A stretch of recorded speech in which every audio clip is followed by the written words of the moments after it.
अस्सलाम वालेकुम जी, मैं हूं लतीफ़ रहमानी।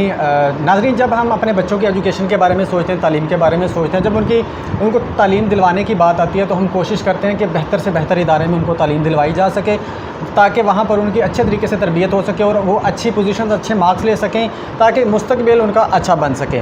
तो जब हम ये फ़ैसला ले रहे होते हैं तो हम कोशिश करते हैं कि बेहतरीन से बेहतरीन इदारा, और हमारी प्रायोरिटी होती है कि हम प्राइवेट इदारों में जाएं, क्योंकि बज़ाहिर वो उनके जो रिज़ल्ट्स होते हैं बहुत अच्छे होते हैं, एक दूसरे से बढ़ चढ़ के वो रिज़ल्ट्स देने की कोशिश कर रहे होते हैं। क्योंकि आजकल प्राइवेट जो इदारे हैं वो एक दूसरे से सबकत ले जाने में लगे हुए हैं और कोशिश करते हैं कि उनका रिज़ल्ट्स दूसरों से बेहतर आना चाहिए, जो कि एक अच्छी चीज़ है। कंपटीशन सोसाइटी के अंदर होना चाहिए। कंपटीशन के दौर में अगर देखा जाए तो हमारे सरकारी स्कूल भी, गवर्नमेंट के जो इदारे हैं वो भी किसी से पीछे नहीं रहे हैं। तो आज भी हम एक ऐसे इदारे में आए हैं जो बुरेवाला का एक जाना पहचाना इदारा है, जिसका नाम government BTM high school Burewala है। तो इस इदारे में आने की एक बड़ी वजह ये है कि इस इदारे के बच्चों ने माशाल्लाह असातिज़ा की मेहनत की वजह से, उनकी गाइडेंस की वजह से और एक बेहतरीन टीम वर्क की वजह से 41 बच्चों ने 1000 से ज़्यादा मार्क्स लिए हैं, जो कि मुल्तान बोर्ड में अपना एक मुनफरिद रिकॉर्ड है। शायद यही वजह है कि हर साल हमारे जो बच्चे होते हैं बुरेवाला के, वो मुल्तान बोर्ड के अंदर नुमायाँ पोजीशंस लेते हैं, जिसकी वजह से ही शायद हमारे शहर को सिटी ऑफ एजुकेशन का नाम मिला था। तो इसी सिलसिले में आज सैक टीम और मुगल न्यूज़ टीम प्रिंसिपल साहब के पास हाज़िर हुए थे, इनको मुबारकबाद देने के लिए, इनकी टीम को मुबारकबाद देने के लिए, और जिन बच्चों ने ये रिकॉर्ड कायम किया है उनको अप्रिशिएट करने के लिए। तो आइए इनसे बात करते हैं। अस्सलाम वालेकुम सर। वालेकुम सलाम वरहमतुल्लाह। सर कैसे हैं आप? जी अल्हम्दुलिल्लाह, शुक्र अल्लाह। सर सबसे पहले तो आपको बहुत बहुत मुबारक हो, आपको और आपकी पूरी टीम को, कि माशाल्लाह इतना शानदार रिज़ल्ट आपने दिया है। जी खैर मुबारक, बहुत शुक्रिया जी। अच्छा सर, चूँकि माशाल्लाह इतना ज़बरदस्त रिज़ल्ट आया, नुमायाँ रिज़ल्ट आया है, मुल्तान बोर्ड में एक नुमायाँ पोजीशन आपने रिकॉर्ड कायम किया है आपने और आपके बच्चों ने, तो इस हवाले से आप क्या कहना चाहेंगे? पहले तो मुझे इस हवाले से थोड़ा सा अपने तासुरात बताएं। बड़ी खुशी हुई है, हमारे गवर्नमेंट के इदारे आगे तरक्की की तरफ मूव कर रहे हैं और एजुकेशन इनमें अल्हम्दुलिल्लाह फिर से जो है वो ज़्यादा हो रही है और लौट आई है, और जो आए दिन जो है वो तरक्की की तरफ जो है वो गामज़न है, तो बड़ी खुशी महसूस हो रही है माशाल्लाह। अच्छा सर, अगला सवाल मेरा ये है कि बुरेवाला में और भी इदारे हैं, प्राइवेट भी हैं, हमारे गवर्नमेंट के इदारे भी हैं। अगर हम ख़ास तौर पर गवर्नमेंट के इदारों को देखें तो माशाल्लाह उनसे नुमायाँ रिज़ल्ट है आपका, उनसे बेहतर रिज़ल्ट है। तो इसकी मैं वजह जानना चाहूँगा, कौन से ऐसे फैक्टर्स हैं जिन्होंने अपना किरदार अदा किया कि आप एक नुमायाँ एक पोजीशन ले सकें, रिज़ल्ट दे सकें?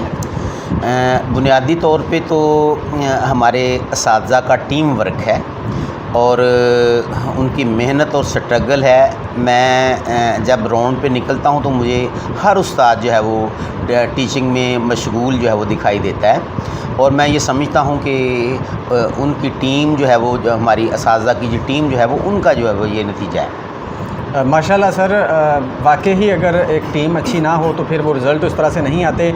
आपका रिज़ल्ट बता रहा है कि माशाल्लाह से आपकी टीम वाकई ही ज़बरदस्त है और बड़े अच्छे तरीके से काम कर रही है, और अगर टीम अच्छी हो और उनको लीड करने वाला अच्छा मिल जाए तो वो सोने पे सुहागा होता है। तो इस हवाले से आपको एक दफ़ा फिर से सर मुबारकबाद हम देते हैं। जी सर, चूँकि एक माशाल्लाह नुमायाँ पोजीशन है, बहुत अच्छे आपने मार्क्स लिए आपके बच्चों ने, तो ये वाली जो कारकर्दगी है इसको बढ़ाने के लिए आपने कुछ प्लानिंग की होगी कि इसको और बेहतर करना है, तो उसके लिए आपने क्या सोचा है? प्लानिंग ज़ाहिर है हर वक्त जो है वो इंसान तब्दील भी करता है और बेटरमेंट के लिए जो वो काम जो है वो आगे जारी रहता है। हमने टाइम टेबल को एक्यूरेट किया है और ताकि हर सब्जेक्ट जो है वो प्रॉपर टाइम मिले। उसके अलावा असातिज़ा से जो मेरी इंटरेक्शन हुई है, मीटिंग हुई है, उसमें हमने ये प्लानिंग बनाई है कि 3 कैटेगरी के हर क्लास में बच्चे होते हैं। एक टॉपर बच्चे होते हैं, मीडियोकर बच्चे होते हैं और कमज़ोर बच्चे होते हैं। तो तीनों कैटेगरी को जो है वो साथ साथ जो है वो लेके चलना है, ताकि जो है जो कमज़ोर बच्चे हैं वो आगे की तरफ जाएं, मीडियोकर भी आगे डेवलप हों, और जो टॉपर बच्चे हैं, तीनों कैटेगरी जो है वो अपनी अपनी जगह पे जो है वो आगे मूव करें और जो है वो एजुकेशन जो है वो ज़्यादा करें अपनी। माशाल्लाह, मतलब कि आप तीनों किस्म के जो बच्चे हैं उन पर उनके लिहाज से तवज्जो दे रहे हैं ताकि उनको उनके लिहाज से लेके आगे बढ़ाया जा सके। जी हाँ जी, ठीक है, ज़बरदस्त हो गया। सर, चूँकि हम जानते हैं और माहिरीन भी ये कहते हैं कि जो बच्चे होते हैं ख़ास तौर पर उनकी जो एजुकेशन की जो कारकर्दगी होती है, उनकी जो नुमाया उसके अंदर उन्होंने पोजीशंस लेनी होती हैं, जो जिस तरह से उन्होंने परफॉर्म करना होता है, उसमें जो गैर निसाबी सरगर्मियाँ होती हैं ना, उनका बहुत ज़्यादा किरदार होता है। तो मैं जानना चाहूँगा कि आप गैर निसाबी सरगर्मियों के हवाले से किस तरह से काम कर रहे हैं और मुस्तकबिल مستقبل میں آپ کی کوئی پلاننگز ہیں تو وہ شیئر کریں ہمارے ساتھ. جی الحمدللہ غیر نصابی سرگرمیوں کو ہم آج کل ہم نصابی سرگرمیاں ہی کہہ رہے ہیں. اس میں ہماری طلبہ کی سپورٹس جو ہے وہ گراؤنڈ ہے, اس میں طلبہ کرکٹ کھیل رہے ہیں, ہاکی کھیل رہے ہیں. اس کے علاوہ بزم ادب کا جو سلسلہ ہمارا جاری ہے, اسپیچ ہے, قرات ہے, نعت ہے. اور ہمارے ادارے میں کوئی بھی جو اہم تہوار آتا ہے اس پہ ہم ضرور جو ہے وہ ایونٹ کا انعقاد کرتے ہیں تاکہ طلبہ جو ہے وہ اس میں ڈیولپ ہو سکیں. اور کھیلوں کے حوالے سے میں یہ کہنا چاہتا ہوں کہ ظاہر ہے کہ جہاں بچے مسلسل جو ہے وہ ایجوکیشن میں جو انوالو ہوتے ہیں تو وہاں انہیں ریسیس کی اور تفریح کی بھی ضرورت ہوتی ہے.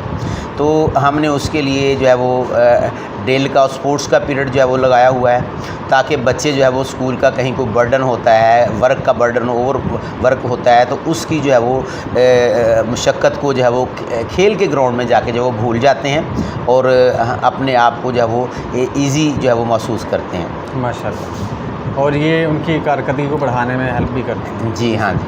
اچھا سر, ایک اور سوال میں آپ سے کروں گا کہ چونکہ آپ کا جو رزلٹ بتا رہا ہے کہ آپ کا جو ڈسپلن ہے, جو آپ کی پالیسیز ہیں وہ بہت زبردست ہوں گی, تو اسی حوالے سے تھوڑا سا مجھے بھی بتا دیں اور ہمارے جو دیکھنے والے ہیں, والدین ہیں, اسٹوڈنٹس ہیں جو ایڈمیشن لینا چاہتے ہیں, ان کو بھی تاکہ پتہ چل جائے کہ آپ کس طرح سے چیزوں میں چیک اینڈ بیلنس رکھتے ہیں, اٹینڈنس میں کس طرح سے رکھتے ہیں, ٹیسٹ سیشن میں کس طرح سے رکھتے ہیں, اور جو کلاس کا ڈسپلن ہے اس میں کس طرح سے چیک اینڈ بیلنس رکھتے ہیں, وہ تھوڑا سا شیئر کر دیں تاکہ پتہ چلے کہ ترقی کا راز کیا ہے. ہاں جی, ظاہر ہے کہ ڈسپلن کے بغیر کوئی بھی قوم آگے نہیں بڑھ سکتی. بے شک. اس میں ریگولر ٹائم پہ جو ہے وہ ہمارا اسکول لگتا ہے, اسمبلی ہوتی ہے ہمارے, اور ساتھ ساتھ ہمارے ایک دو اساتذہ ڈپیوٹ ہیں وہ طلبہ کو گائیڈ کرتے ہیں, کہیں کوئی پرابلم ہوتا ہے تو اسے سالو کرتے ہیں. اگر کوئی ٹیچر لیو پہ ہوتا ہے اس کے لیے الٹرنیٹو پیریڈ جو ہے وہ اس کا بندوبست کیا جاتا ہے تاکہ بچے ریگولر جو ہے وہ اور کنٹینیوٹی کے ساتھ جو ہے وہ ایجوکیشن کو جاری رکھ سکیں. اور درمیان میں ہمارا ریسیس کا ایک پیریڈ ہوتا ہے, تمام اسکول اس میں ریسیس کرتا ہے. بچوں کا 5-6 پیریڈ پڑھنے کے بعد جو ہے وہ ریسیس کا پیریڈ ایک گولڈن پیریڈ ہوتا ہے, تو اس میں بچے اپنے آپ کو مزید جو ہے وہ فریش کر لیتے ہیں. تو اساتذہ کرام مسلسل جو ہے وہ کلاسز میں بھی اپنا اٹینڈنس بچوں کی لیتے ہیں. جو غیر حاضر بچے ہوتے ہیں ظاہر ہے ان کا پوچھ گچھ کیوں نہیں آئے, یا بعض اوقات بچے اپلیکیشن بھیج دیتے ہیں. تو اس طرح کلاسز میں بھی اور پلے گراؤنڈ میں ہر ٹیچر جو ہے وہ جس کا جو پیریڈ جو ہے وہ اسپورٹس میں لگا ہوا ہے, ہمارے فزیکل ٹیچر ہیں, فزیکل کے وہ ساتھ جاتے ہیں, دیگر اساتذہ وہ بھی ساتھ موجود ہوتے ہیں, تو وہاں بھی ڈسپلن قائم ہوتا ہے. تو کلاسز میں بھی ڈسپلن قائم ہوتا ہے. تو ہمارے کیمرہ جات جو ہے وہ اسکول میں الحمدللہ ہم نے 8 کیمرہ جات لگائے ہوئے ہیں جس پہ پرنسپل آفس سے جو وہ پورے اسکول کو مانیٹر کرنا آسان ہوتا ہے. تو لہٰذا یہ ساری چیزیں ہمارے پیش نظر رہتی ہیں, تو ایجوکیشن کا یہ ماحول جو ہے وہ ڈیولپ ہوتا جا رہا ہے اس وجہ سے. ماشاءاللہ زبردست سر. اچھا سر, میرا آخری سوال آپ سے یہ ہے کہ آپ اپنے ادارے سے متعلق, اپنی ٹیم سے متعلق اور ایجوکیشن یا تعلیم سے متعلق والدین اور بچوں کو کوئی پیغام دینا چاہیں گے تو وہ سر ضرور. بالکل, اس میں ظاہر ہے کہ والدین کا بھی کردار ہے اور طلباء کا بھی کردار ہے ایجوکیشن کو ڈیولپ کرنے کے لیے. والدین ریگولر بچوں کو بھیجیں اور ان کو ساتھ ساتھ سپروائز بھی کریں, دیکھیں کہ ہمارا بچہ اسکول میں جا رہا ہے اور اس کا لیول کیا ہے, اور اس کے ٹیسٹ چیک کریں جو اسکول میں جب ہوتے ہیں. اسی طرح طلباء جو سمجھدار طلباء ہیں وہ خود جو ہے وہ ریگولر اسکول حاضر ہوتے ہیں اور کلاسز میں آ کے اساتذہ کو جو ہے وہ سنتے ہیں توجہ کے ساتھ, اور ان کا اپنے ٹیچر سے آئی کانٹیکٹ اور ایئر کانٹیکٹ جو ہے مسلسل جن کا رہتا ہے تو وہ طلباء جو ہے وہ آگے ڈیولپ ہوتے ہیں. اسی لیے میں طلباء کو اور اساتذہ کی خدمت میں یہی گزارش کروں گا کہ وہ اس نقطہ نظر کے سامنے جو ہے وہ اپنے آپ کو لے کے چلیں تاکہ جو ہے وہ ایجوکیشن ڈیولپ ہو. بہت شکریہ سر, آپ نے ہمیں ٹائم دیا اور آپ نے جو ماشاءاللہ آپ کا جو طریقہ کار ہے پڑھانے کا, چیک اینڈ بیلنس رکھنے کا, ڈسپلن کا, وہ آپ نے ہم سے شیئر کیا. اور ہم دعا کرتے ہیں کہ جو آپ کا رزلٹ اسی طرح سے آتا جائے بلکہ اس سے بھی اچھا ہے نیکسٹ ایئر ہم دعا کرتے ہیں اور یہ بھی دعا کرتے ہیں کہ آپ کی ٹیم مزید بہتر ہوتی چلی جائے اور مزید لوگ اس میں شامل ہوتے چلے جائیں۔ تو جی ناظرین، چونکہ میں نے آپ کو بتایا اور آپ بھی دیکھ رہے ہیں، چونکہ یہ والی چیز ہے جو رزلٹ ہے یہ چھپنے والا نہیں ہوتا اور نہ ہی فیک بنایا جا سکتا ہے، تو اسی حوالے سے میں آپ لوگوں سے درخواست کرنا چاہوں گا بچوں سے اور والدین سے خاص طور پر کہ جو ہمارے سرکاری ادارے ہیں جو ہمارے ٹیکس کے پیسوں سے چلتے ہیں، جہاں پر تعلیم فری ہے، بکس فری ہے، کتابیں فری ہیں، اس کے ساتھ ساتھ یہاں کا جو سٹاف ہوتا ہے، ٹیچرز ہوتے ہیں، ہائیلی کوالیفائڈ ٹیچرز ہوتے ہیں اور پوزیشن ہولڈرز ہوتے ہیں، جب ان کے ٹیسٹ لیے جاتے ہیں ریکروٹمنٹ کے لیے تو وہاں پر وہی ٹیچرز انٹرویو کے لیے کوالیفائی کرتے ہیں جو ٹاپر ہوتے ہیں ٹیسٹ کے اندر، اس کے بعد پھر انٹرویو میں وہی لوگ کوالیفائی کرتے ہیں، ان کو سلیکٹ ان لوگوں کو کیا جاتا ہے جو انٹرویو میں ٹاپر ہوتے ہیں۔ تو اس طرح سے کہا جا سکتا ہے کہ وہ پوزیشن ہولڈرز سٹاف ہوتا ہے گورنمنٹ کے اداروں کے اندر، تو ہمیں ان سے ضرور فائدہ اٹھانا چاہیے اور زیادہ سے زیادہ اپنے بچوں کو یہاں پر ایڈمٹ کروانا چاہیے۔ بہت شکریہ آپ سب کا۔